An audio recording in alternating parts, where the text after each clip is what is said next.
Coherence Podcast invites you to get up close and personal with creatives who have figured out how to make a living doing the thing that they love most, and to build custom careers that truly fit their sensibilities.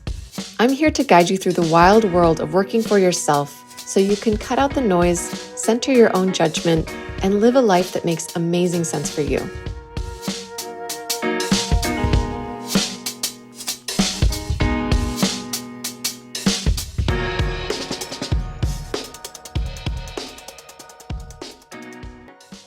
Simone Stolzoff is an author, designer, and workplace expert whose recent debut book, The Good Enough Job, has started a lot of different conversations around really what should our relationship to work be in this day and age.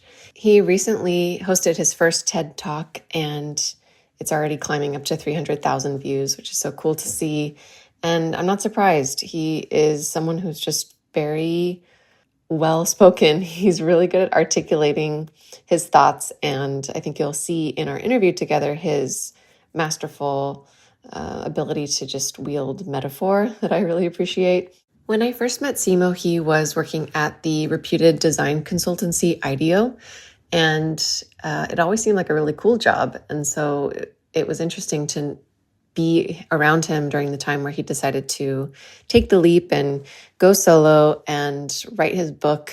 I know that it was quite a lot to be holding down a 9-to-5 and also be working on his book at the same time. So I was excited for him to have that space. And what's so cool is just seeing him try out different avenues for generating income as part of his business. He has launched a cohort-based course where he teaches other people how to design their next career step. He has been writing his book all the while. He's done freelance journalism. He's done consulting work, and he's been growing a speaking business. And so he was trying a lot of different things at the beginning to see what would stick. And in our conversation, we talk about how he made the choice to start focusing and kind of do the hard thing of letting go of a couple of those income streams. And for anyone who's listening, has a lot of different avenues that you could be making money, I think it'll be helpful to kind of hear Simo's process for reflecting and getting a little ruthless with what makes the cut and what doesn't. And all of that kind of centers back to this philosophical question that can really be applied in practice, which is, what do you want your work to do for you? What role is it going to play for you? And Simo is truly an expert in thinking about this question and talking about it with other people. So I think you're in for a treat. Hope you stay tuned and listen in.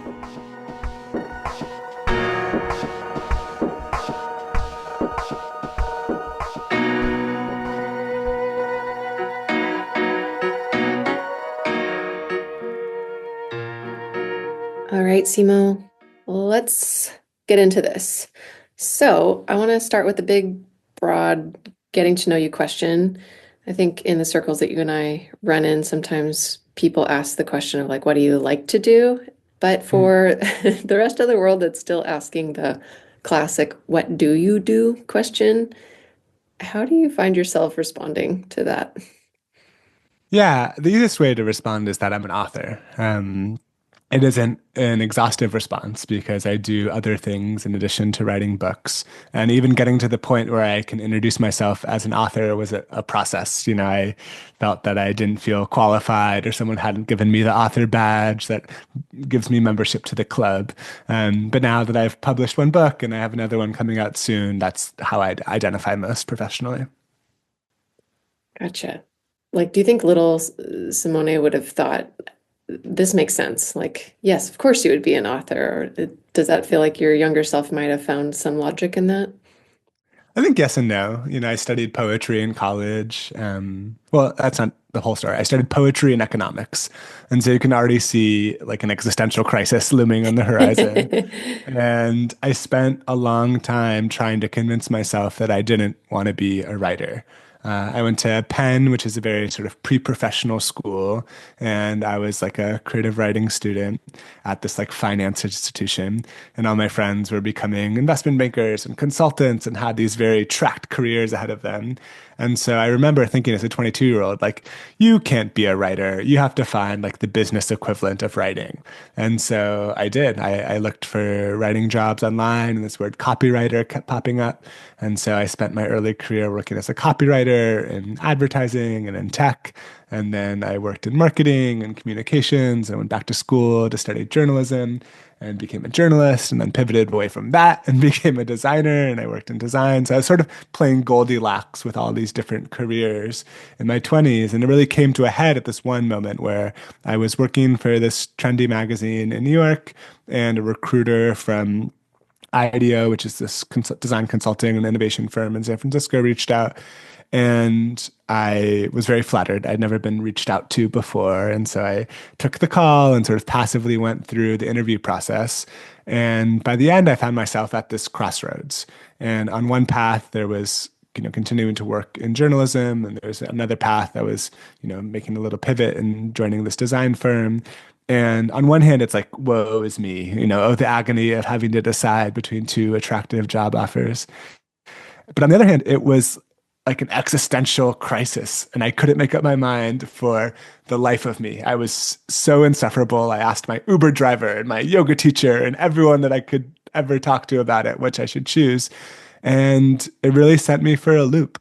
I ended up taking the job at the design firm, but the sort of moment, that tumult of having to choose between these two paths, and it really didn't feel like I was choosing between two professional paths as much as it felt like I was choosing between two versions of myself, became the primary insight that actually led to both my first and my second book.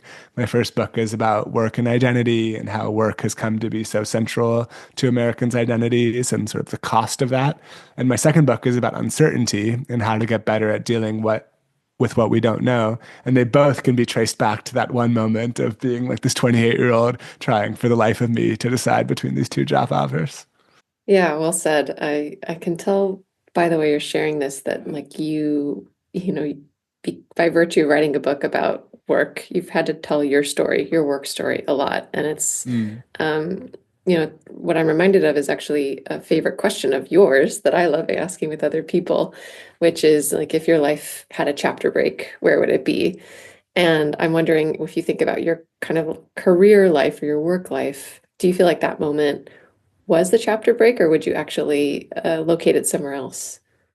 Yeah, I mean, the great thing about that question is it's sort of a forcing function, right? Like, you force two chapters upon a book that might have many more than two chapters. I actually think the chapter break for me was basically declaring on Twitter that I was going to write a book. And it might seem like this like kind of small potato thing, but I was, working in design, and I was worried about my writing muscles atrophying, and I wanted to have some sort of editorial project so I could continue to write. And most like sane, logical people would, do the work on a book proposal and try and find an agent and then sell the book and then declare to the world that they were writing a book. And like maybe overconfident or naive 32-year-old Simo was like, I'm going to write a book. I do declare. But I do think that moment of sort of declaring it to the world precipitated all of these changes in my life of taking myself seriously as an author. And that moment led me to, start working on the idea, to start querying agents, to eventually sell the proposal, to eventually quit my job to work on the book full time. And I think I could, if I had to find like the page break, it was like that room sitting in the house that we were actually roommates at the time, and be like, you know what, I'm just going to will this into existence and tell the world I'm going to write a book, and then we'll see what comes from there.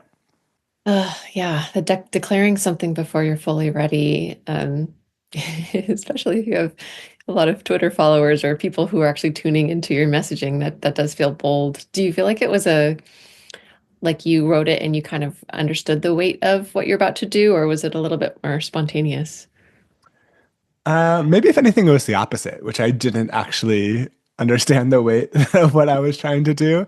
And I think the naivete actually worked in my favor because, I think, especially I talk to a lot of people now who are interested in writing books or interested in changing careers or interested in, doing X, Y, or Z. And I think as we get older, it's easier to hole poke. It's easier to find the faults in our aspirations and our dreams. And I think my logic back then was pretty simple, which is like, I want to write a book, so I'm going to write a book, and then I'm going to figure out how to do it. And that takes a certain level of privilege. I understand of having the level of confidence and the lack of responsibility and lack of dependence in my life in order to make that declaration at that time. But I also think there's a wisdom in sort of declaring things before you're quite ready to declare them. That, as we were talking about before we started recording, the universe kind of conspires in your favor after you're really willing to square your hips and to commit. Mm, square your hips. I like that phrasing. You have a poetry background, journalism background, so I'm curious what was it about writing a book that felt so bold? Because I think in one way you could argue like that's kind of a logical kind of like leveling up moment for someone who's really good at writing. Mm. What do you think your expectations were, or maybe even just the symbolic weight of that meant to you? Yeah, I mean, I think every writer at some point has maybe tossed the question up if there's a book in them. If you're a reader, if you appreciate the literary world, I think it's a great thought experiment of like, if I were to write a book, what might it be about? Um, and for me, it was really what I said, which was a way to keep writing. I had been working as a writer for my day job for the majority of my career. And then I took this job as a designer where I wasn't, forced to write 1,000-word articles every day or to turn things around to an editor. And I was really worried that without the practice, without the sort of discipline of refining my craft, whether I would be able to continue to write. And so, first and foremost, it was for me. And I think that's like one piece of advice I often give to people that want to write books is, you can think about the market opportunity or the riches that are promised at the end of the road. But I think the best reason to write a book is if you have something to say, if you have something inside of you that you think needs to be a book. Because truthfully, it's not a great economic investment, both of your time, the publishing process, especially with traditional publishers, is very long. 3 years is about the shortest it can take. And it's not necessarily a good expected value of the payoff of what it might come from it. The majority of books sell less than 10,000 copies. The model of the publishing industry is sort of similar to venture capital, where the publishers will take a bet on, say, a dozen books in a given season, and there will be one or two blockbuster hits that will bankroll the rest of the portfolio. But like the majority of books that are purchased, even from the Penguin Random Houses of the world, don't actually do that well. And even, my book, which was a bestseller. It did pretty well. It's been translated into all these languages.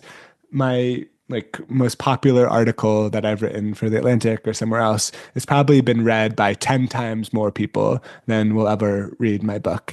And so I think there's like, a cachet in writing books. It's nice to create an object that has some permanence, like a literal shelf life. But unless you are connected to the intrinsic motivation, unless you're connected to the why of the process of writing a book, then I think you can set yourself up for a lot of disappointment.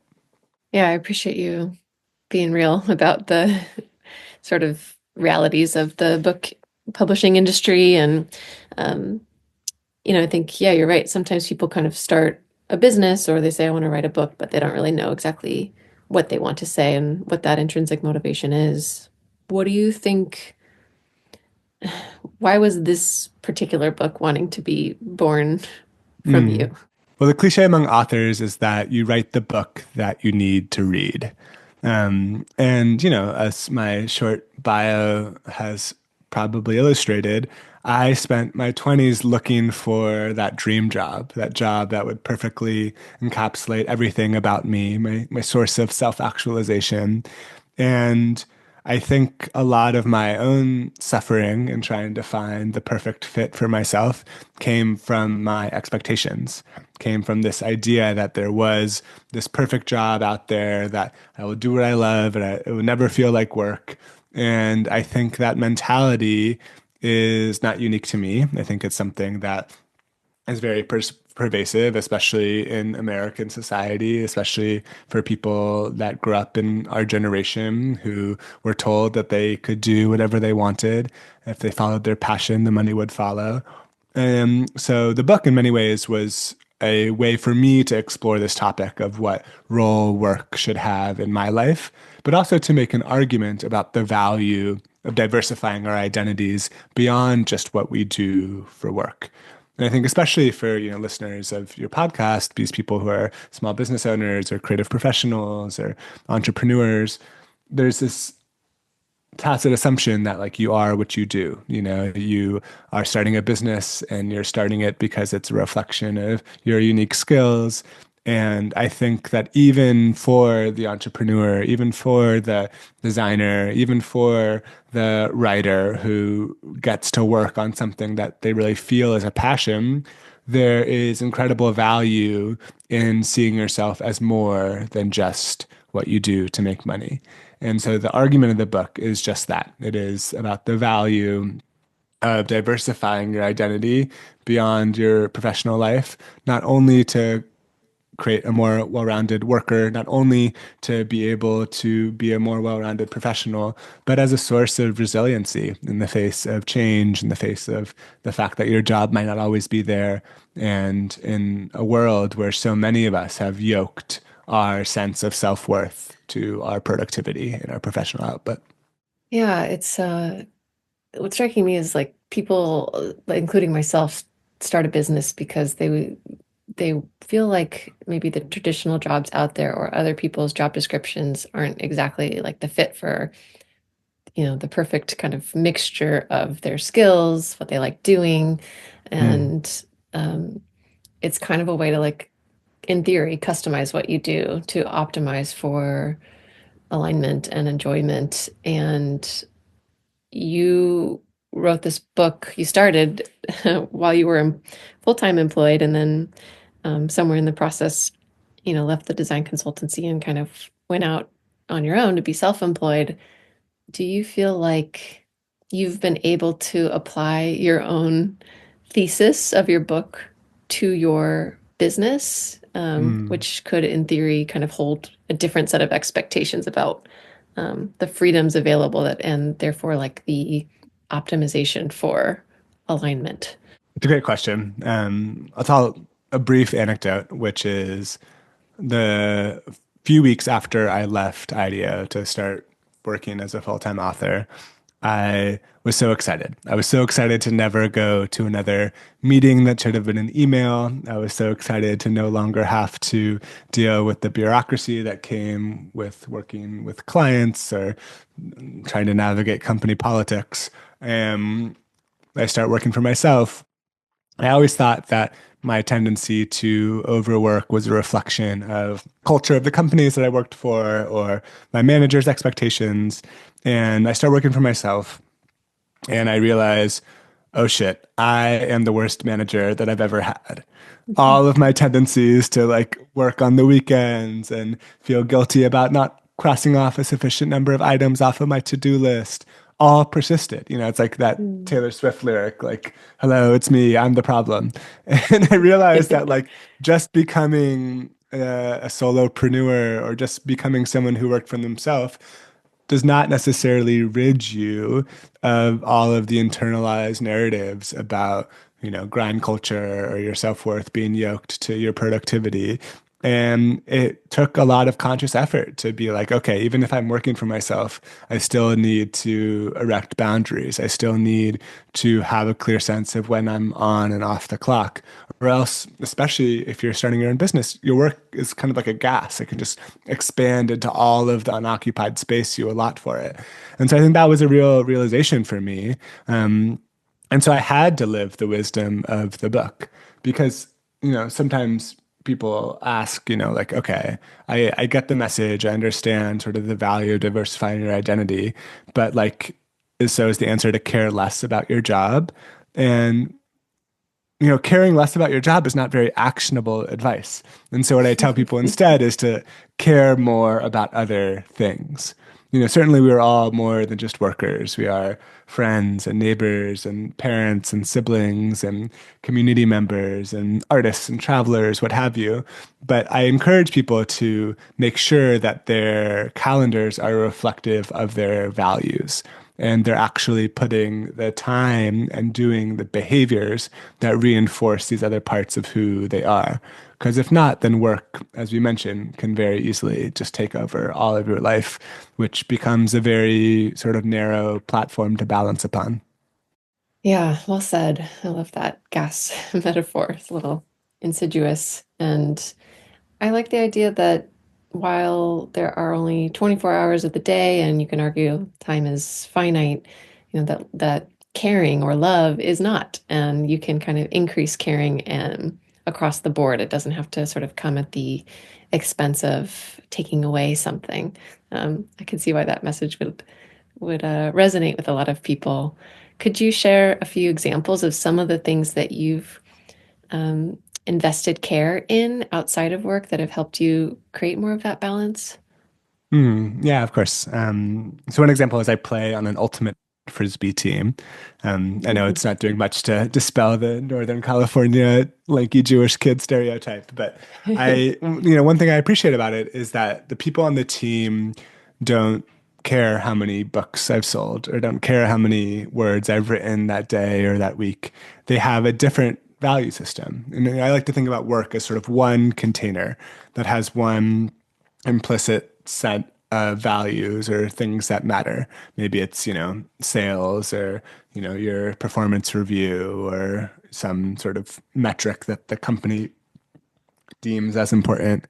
And there's nothing wrong with that. I think it can be an incredible source of motivation, source of friendship, purpose, community. But I think it's important that we have other containers in our lives.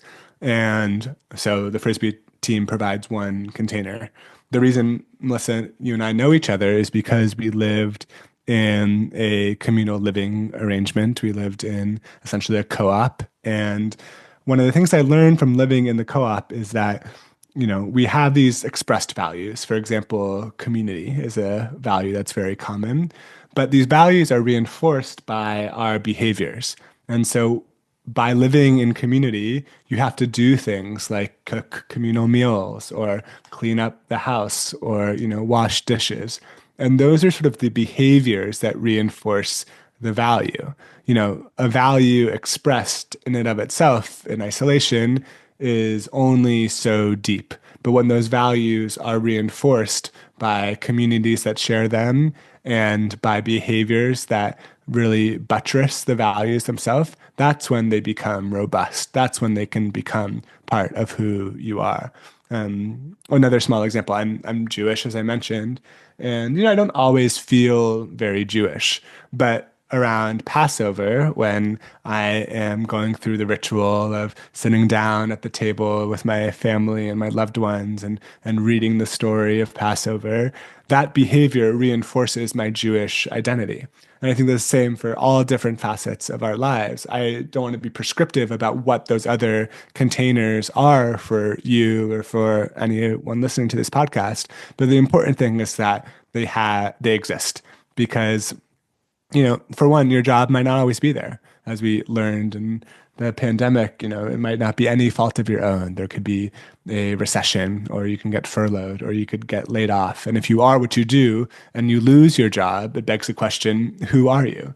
And so the importance of having these other containers, the importance of diversifying your identity is so that if one pillar of your identity crumbles, you can stay standing. You still have a broad foundation upon which you stand. Yeah, thanks for sharing those examples and kind of um, creating awareness around the ritual or the habits and practices that a group of people all sort of subscribe to, and that kind of is that reinforcing structure to sort of continue to assure that those values are being expressed. It makes me think about how companies try to do things like create mission statements and values, and I think as companies are aware that employee retention is has some direct correlation with how, I don't know, I guess how much people feel like they can bring their whole self to work. I, I guess I'm curious if you feel like do you sort of approve or think that that's a fine thing for companies to do to sort of try to grow the amount of attachment and meaning that their employees might feel there? Or do Mm. you feel like that's almost kind of furthering this idea that your work should be everything and maybe companies should actually just kind of like be a little less to people? No, I mean, I don't think there's anything wrong with companies perpetuating the mission or the idea that they're changing the world in some way. I think it actually benefits employees when they can see the purpose of the work that they're doing and sort of connect to the why of why they're doing it. There's one study that I quote in the book from some researchers that went into a hospital and they interviewed all of these janitors. They all had the exact same job title, the exact same daily responsibilities. And they found that the janitors roughly broke into two groups. There was the first group who didn't see their job as particularly high skill. They didn't really go out of their way to interact with their colleagues or the patients that they were serving. And ultimately, they were pretty unfulfilled by their work. And there's a second group who thought their job was a little bit higher skill. They did a lot of interacting with their colleagues and with the patients in the hospital. But the biggest difference was that people in the second group saw themselves as an integral part of this system of healing. They saw themselves as part of the healthcare system whose job was to heal the sick. And just by having that sort of subjective framing, what the researchers call job crafting, they were able to be a lot more fulfilled by their job. And so I think it's a good thing, actually, when you, as an individual, or when the company as a whole is connected to the mission in which the reason why they are, doing what they do. And the important thing is that making sure the mission or love for the work is not treated as a suitable stand-in for fair pay or worker protections or benefits. I think that's sort of a trap that we can fall into, especially in mission-driven or creative fields. There's this term I talk about in the book called vocational awe, and especially in fields like education or healthcare or entrepreneurship or creativity or journalism, even my industry. Often when industries have a sort of cachet, like a sort of halo effect of doing mission-driven work, it can be used to cover up a lot of the injustices that exist in these different fields.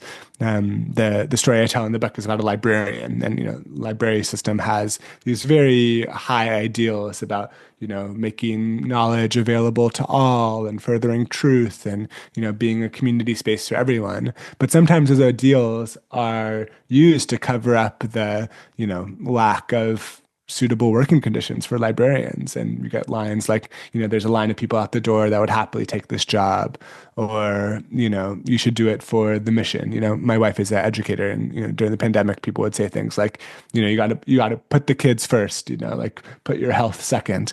And that's not a fair setup. It's a false dichotomy that you either have to be for the mission or for a good working life. And so I think that's the problem when the sort of mission and the purpose rhetoric gets abused. But in general, I think it's a good thing when companies are connected and workers are connected to their source of why. Yeah, thanks for adding some nuance and to the answer to that question. And it makes me think about work philosophy. And when I work with my one-on-one clients, sometimes I start early on in the engagement around asking them the big questions of like work view and like what do you want your work to do for you? Kind of that meta Mm, question of like your job has a job to do for you in your life and what do you want that to be? And it's okay if you don't know now, but let's get clear on that so that we can know as we work together, if we're sort of meeting your needs there. And I wanted to ask you currently with your business, the way it's structured, what what job is it doing for you in your life? hmm. Well, I think the baseline that maybe everyone listening to this podcast will share is that the most important thing my job does for my life is pay for my material existence. it supports my life outside of work. It allows me to pay rent and put food on the table and, support my loved ones when they need support. And I think it's really important to be clear-eyed about that. That sort of like transactional nature that, what I give is my labor and my time, and what my jobs give me in return fundamentally is enough money to live. Now, certainly they can do a lot more than that. I really love the craft of writing. I love feeling a sense of flow and creativity and like I'm participating in a conversation that's larger than myself. I really like teaching and connecting with students and building community and friendships and mentors and mentees. But I think at the basis level, what my job does is pay me enough money to live my life. Yeah, that is something that everybody wants. And as I work with a lot of creatives building businesses, I think sometimes they're almost kind of tending to that question second or third. It's like we started the business because of the vision and the dream, and then we have to make sure that the financial reality of that works in practice.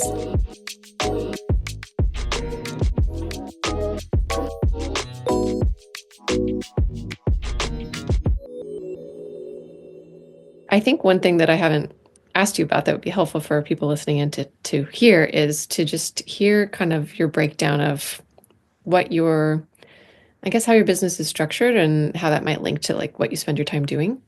Yeah, of course, I'd be happy to share.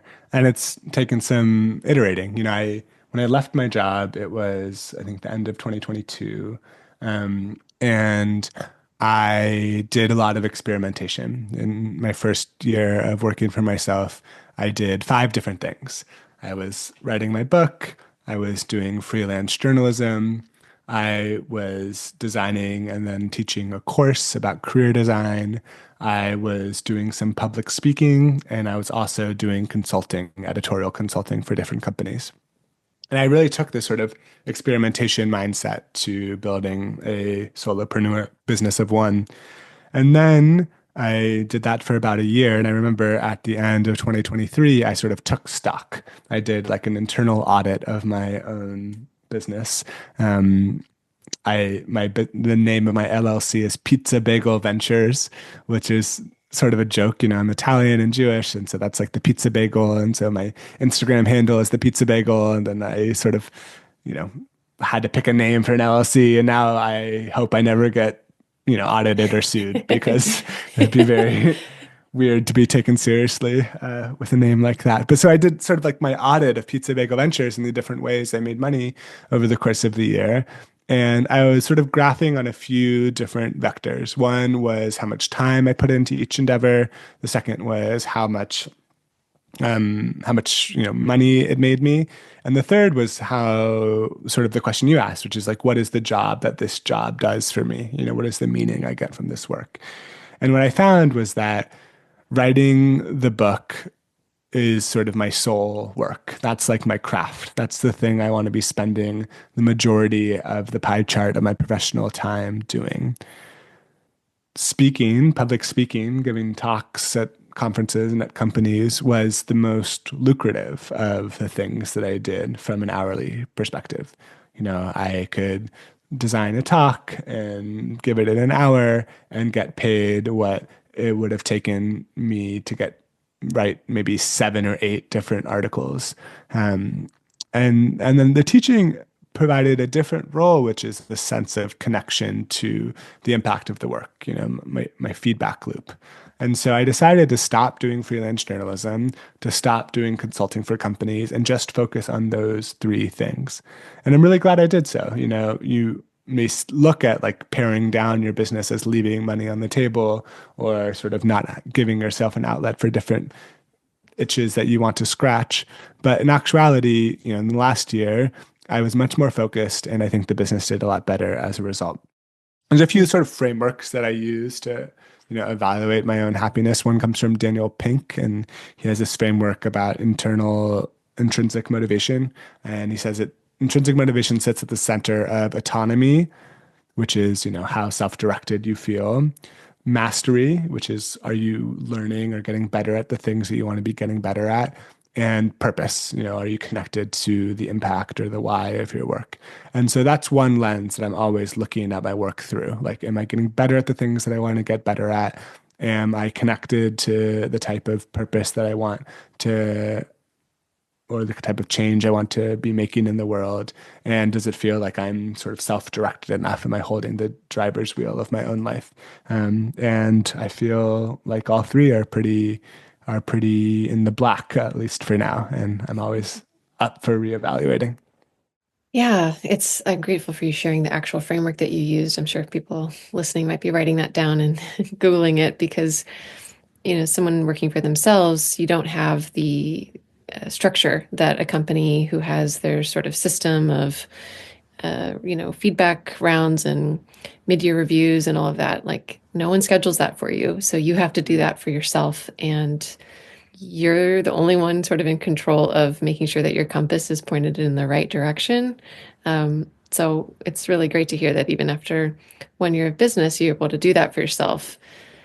You make it sound in the recounting of the story like fairly straightforward of just kind of stopping the consulting and the freelance journalism. In practice, did it feel kind of matter of fact when you had that framework, or did any part of you kind of like, I don't know, was there an emotional tugging at your heart anywhere around that? No, God, no. It's not linear, to say the least, even though it's easier to connect the dots in retrospect. I mean, even today, I feel like, it's been 2.5 years at this point.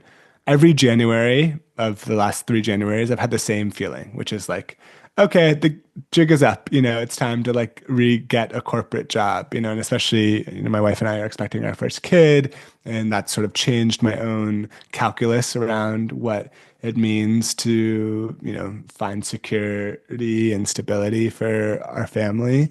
And I actually recently had sort of a small realization. I was listening to an episode of the Ezra Klein podcast, and he was talking about friendship and a friend of his who lives communally, like we did, Melissa. And the friend said, I would rather my problems be problems of community than problems of the lack of community or problems of isolation. I don't know what the exact wording was. Um, and I really liked that. I liked it because it acknowledges the trade-offs. And, working for yourself or starting a business or solopreneurship, it comes with a lot of negatives. There's no paid time off. There's no benefits that or paychecks that are magically appearing in my bank account every 2 weeks. Like, there's a lot of aspects of entrepreneurship that I actually really don't like. Like, I don't like selling. I don't like trying to shill my products onto my community or my audience. I don't like the sort of lumpiness of how money comes in. I don't like the difficulty it is to like really be fully off the clock. And yet, at this point, I would rather my problems be problems of entrepreneurship than problems of organizations. Maybe that's a parallel way to frame it, for now. And I hope I keep sort of checking in with myself about that because, one day that might shift. I could see it's easy to name the downsides of working a corporate job. You might have to deal with bureaucracy. There might be politics. You might be working towards someone else's dream or mission that isn't actually your own. But it's a trade-off, right? There's also lots of benefits of having a built-in community and having the structure around personal growth and having a learning and development budget to go to the conference of your choosing each year, what have you. And so rather than thinking about just this sort of aspirational best thing that could come from your potential next career step, I think it really makes sense to kind of frame it in the opposite way and say, like, what struggle are you willing to bear? Yeah, I like that for so many reasons, and I've heard something similar around the choice of whether or not to have kids or not. It's like there's going to Mm.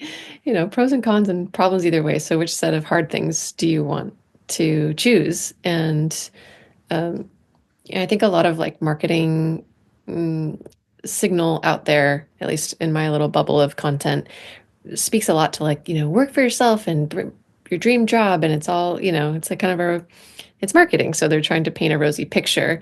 And it doesn't have an asterisk, attached to it to say like, but this is also going to be hard, or this is going to be the trade-off and challenging. And so I think a lot of people kind of encounter their particular set of challenges by actually, trying it out and doing it. But I think that's something that I find infused in a lot of my perspective holding with clients is like, but you don't really know what it's going to feel like unless you try it. And it doesn't have to be for forever. So, leaving a corporate job doesn't mean you're never going to have one again. You can Hmm. easily, go back, or maybe not a given that it's easy, but just because you've suddenly had this work chapter that's, self-employed doesn't mean you've got like some sort of I don't know, like mark on you, and vice versa. So, trying to get out of sort of this kind of all or nothing thinking and just thinking about it more as an experiment, I think makes a lot of sense. Um, Yeah. you know, I'm a, I'm a big believer in sort of the seasonality of work, and thinking about what does this season ask of you and what are you looking for from this season? And maybe if I get a mortgage and I want to live in the Bay Area and I want to send my kid to private school, it's going to mean making some sacrifices to my desire to be self-directed and to never sit in a meeting that should have been an email, et cetera. But I think that point that you made is really important to underline, which is that like your next job is not necessarily going to be your last job. And we discount our ability to course correct. We discount our ability to reevaluate once we get more information and know that, even if you're in a stressful situation like a layoff or your business isn't doing well, your experience isn't going anywhere. And the parts of lessons that you've learned throughout your career, the skills that you've built, they're still part of you.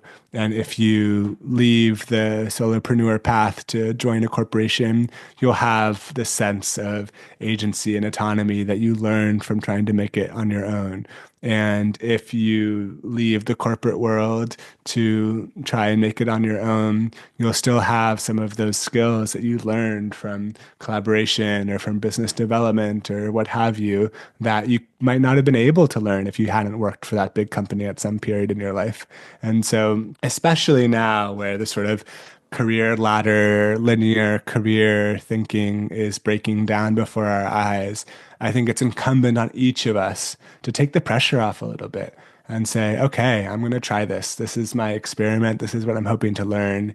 Giving yourself some time to try it out, and then always giving yourself permission to reevaluate. mm, yes, it's uh, connecting in my mind to the title of your cohort-based course that you are running. Is it Design Your Next Career Step? Is that the title? Am I getting that right? Yeah, exactly. Yeah, it's like it's not design your next career or it's not design your career. It's like the next step. And so it kind of built into that title is that kind of take it one step at a time approach. From your experience of running those cohorts, this might be a hard question to answer, but like, was if you were to distill a top common mindset blocker or emotional blocker that people experience that you kind of had to support them to push through to, through the course and to really be open to designing that next career step. Could you even speak to that? Yeah, I mean, if you come to mind, it's nice. I've run 8 cohorts now, and so Oh, there's wow. like nearly 200 students that have gone through it, and it's with that sample size that you can start to see some of the common patterns. I think one thing that I see a lot is that people treat the job as sort of the central axis around which the rest of their life orbits. And think that if I just sort of do a thought experiment and figure out what that perfect job is for me, then I can attain it and then my life will be perfect. And one thing that I see is that often I think it's more beneficial to start with your vision of a life well lived and then think about how your job might be able to support that vision rather than the other way around. Because, you know, imagine you want to live in the heart of Manhattan or in, downtown San Francisco. it's going to necessitate making some choices about how much money you have to make in order to pay for that lifestyle. But you can also see another way of going about things where you move to a place that has a cheaper cost of living, and it puts less pressure on you to have to maximize income as the number one factor that matters for you in your job search. The title of my book is The Good Enough Job. And what I like about it is that it's subjective. Your definition of good enough is unique to you. For one person, it might be a job that has a certain title or is in a certain industry or makes a certain amount of money each year. For someone else, it might be a job that lets them pick up their kid from daycare or go on that afternoon bike ride that is the actual locus of meaning in their life. So that's one sort of trend I see of people just thinking about their job in isolation and not thinking about it in the context of the rest of their life.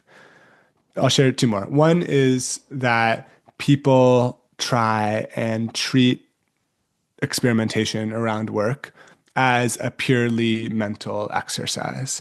And often what I am encouraging people to do in the course is to prototype the actual jobs that you want to do.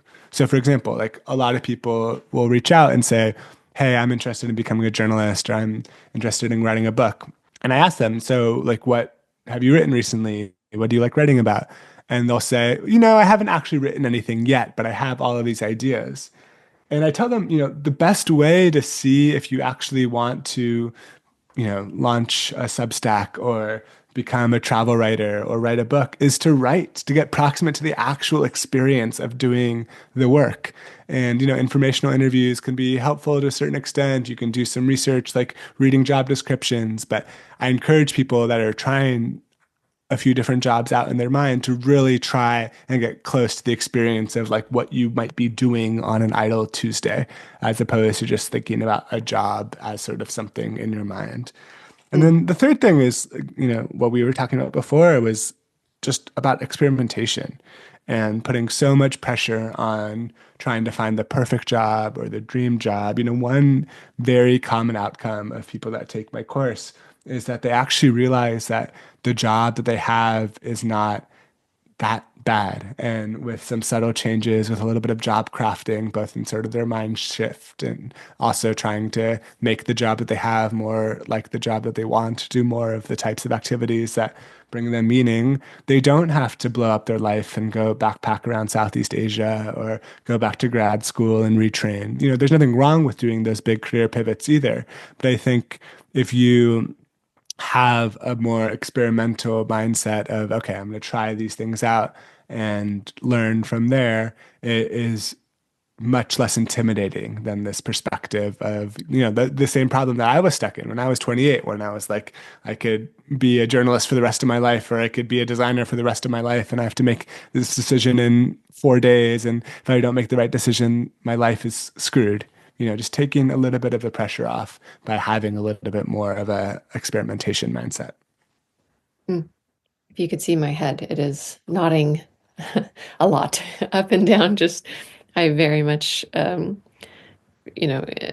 agree with the prototyping, and also just kind of taking some of the weight off. And I haven't heard that much about your upcoming book, but I'm curious. Maybe there's a hunch that there's something around that of like humans' desire to know and to have concreteness, and our discomfort with ambiguity and uncertainty. And so we kind of look at like the next things is going to be, kind of immutable or a forever state. And that kind of thinking is really intimidating and overwhelming at times. So just kind of breaking things down. Um, so yes, I'm so glad that those 200 people have, been under your wing as their teacher and creating their own career next steps. I guess it's, a little segue into from next step, but what's on deck for you and your business? Like, what do you, if you feel comfortable letting us in a little bit of like what your dreams look like for this year?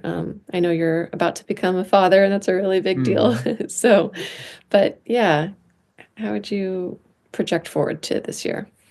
Yeah, I think it's a good question. As I mentioned, every January I do this like reevaluation of like, do I still want to be here? And I've chosen to, double down and recommit. I like the path that I'm on. Um, I think from a kid perspective, I think the risk of my child looking at me, clocking in and clocking out, doing something that I'm unfulfilled by on a daily basis is greater than the risk of financial insecurity. And so I want to make sure that I'm still connected to a sense of purpose, a sense of why in my work.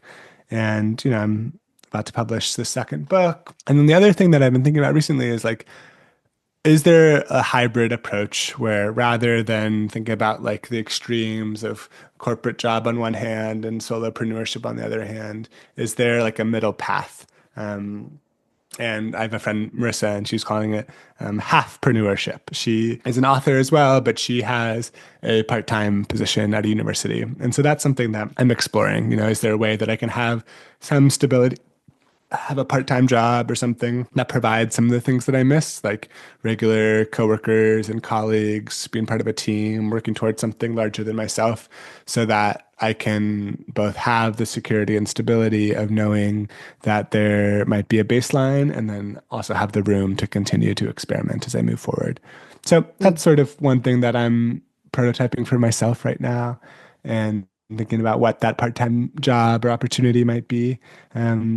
And then also, I was talking about this with my therapist. I was in this place where I was really idolizing the idea of having paternity leave and having sort of a company or corporation sort of like sponsoring my ability to be a parent for 3 months or 4 months, what have you. And he said something that kind of shook me a little bit. He was like, you've already designed a life for yourself that you don't need to take paternity leave from. Um, and so, yeah, I think that's part of the sort of emotional side of where I'm at right now is how can I get out of this sort of fear-based scarcity mindset of this false dichotomy I've set up between like pursuing creativity or being an artist and having security and stability and not actually seeing them as diametrically opposed, but actually being able to integrate the two of them and thinking about them more as sort of dials on a DJ board or something like that that I can turn up or turn down at different moments. Mm. Ah, I always appreciate uh, your gifts of the art of metaphor. Yes, I'm sensing this theme of like the integration and your talk around like holding down a part-time job and having other diverse income streams made me think of the kind of like a new version of the word hybrid. Like we've been hearing a lot about hybrid work when it comes to like remote or in person, but this is kind of a different kind of hybridness, and it feels very resonant right now because as I start to message to people who work for themselves, I've been stumbling over my own language about what to use. Like, do I say self-employed? Do I say independence? Is it, you know, explicitly saying freelancers and solopreneurs? Because there are, these different terms that kind of convey different things, and recognizing that so many people who work for themselves actually don't identify as business owners, and that might not, kind of land with them. So I think you're kind of getting at maybe this moment of people curating, careers or jobs that aren't squarely in the like I'm starting in my own business, but they clearly aren't also traditional employment. They're somewhere in between. Um, so it's an exciting time. It's an exciting time. New Mm. trends. Well, I want to wrap us here in just a minute and maybe create one more moment of like, is there something you wish I'd asked you, or kind of a last note to the people trying to do their own thing out there? No, I mean, I feel like we're all colleagues in trying to figure this out together. And one thing that gives me solace is understanding that, this meandering path that it feels like I've been on, or I imagine you identify with as well, is not actually an anomaly. Like in our current working world, the meandering career path is the norm. And so destigmatizing some of these twists and turns and these bumps in the road or these 2 steps forward, 1 step backs of our careers, and just knowing that we're all trying to figure it out together. That's something that gives me a lot of peace, gives me a lot of solace and solidarity with other people that are trying to figure it out, and recognizing that it takes some bravery to take a bet on yourself. And that doesn't necessarily mean that that's the only way to live a fulfilling life or to have a career that aligns with your values. There are many different ways to get to the same end. Well said. Can you share where people can find you? Yeah, I think the easiest place is thegoodenoughjob.com. You can find all of my socials and stuff like that there. I also run an article book club, and it's kind of a fun way to stay in touch passively. Basically, every 2 weeks, I send out the best thing that I've read and the best song that I've listened to. And it's cool. I've run it for over 8 years now, and now there's a few thousand people that are sort of loyal ABC Article Book Club members. And so you can join the club for free on Substack. And yeah, just thanks for having me, Melissa. This is such a treat. Melissa and I are former roommates and friends, and now we are also colleagues on this pathless path. Thank you, Simo. It's been a pleasure.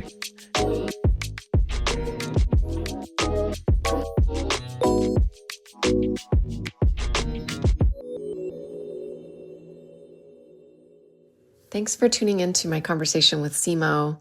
I want to pull out something that was discussed at the end of the episode, which was about the idea of halfpreneurship, or whatever you want to call it. It means that you might not feel like you're running a full-on business. You might not identify as like a classic solopreneur or small business owner, but you know that you are creating something a little bit more bespoke, custom, tailored to what you're doing. And it does involve some income streams that are entrepreneurial in spirit. It's creating value and putting yourself out there and trying to find a client, while maybe also holding down some sort of more steady part-time job that helps you feel a little bit more grounded, gives you that kind of peace of mind and security about a certain baseline of income. And, for some people, this looks like retainers. For others, it's an ongoing contract.